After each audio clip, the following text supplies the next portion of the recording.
Hey guys, so I just finished going through No Kuni, Wrath of the White Witch, and all in all, it's a pretty solid experience. However, there are some downsides. There's some good things, but probably the thing I most enjoyed about it is how novel of a character, or how novel of a protagonist Oliver is.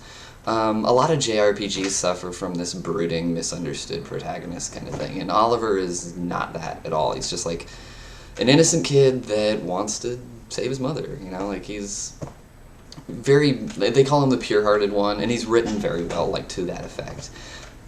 Maybe sometimes too much so. They really try and drive home his innocence by making him really slow. You know, people will throw things in his face. He'll constantly be like, "Jeepers, what do you mean?" Like, he doesn't understand. But regardless, that aside, the narrative's really solid, and I really enjoyed the story. Also, there's, like, the whole, collection, like, it's a very Pokemon-esque, I guess, in the way that you collect your familiars. What you do, you fight with these monsters, and you can capture any monster that you end up fighting, and have them fight for you. That's kind of a cool collection, aspect of the game. Certain ones are stronger, certain ones work well with other ones. The only complaints I really had about the game was chiefly the AI.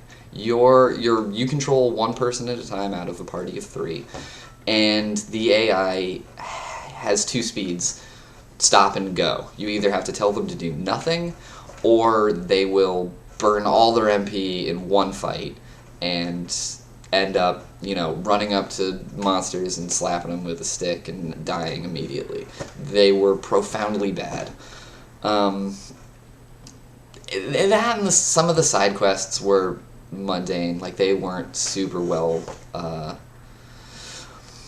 they didn't intrigue, I guess. A lot of them were kind of like delivery stuff. Those were, you know, little, they lagged a bit compared to the main narrative. But the game was overall very good. You don't, like, it's been a while since I've seen a modern generation JRPG, with the exception of the few that came out on the Wii recently. You know, Xenoblade and Last Story and whatnot. But this is the first one I've seen on the PS3, which I played it on.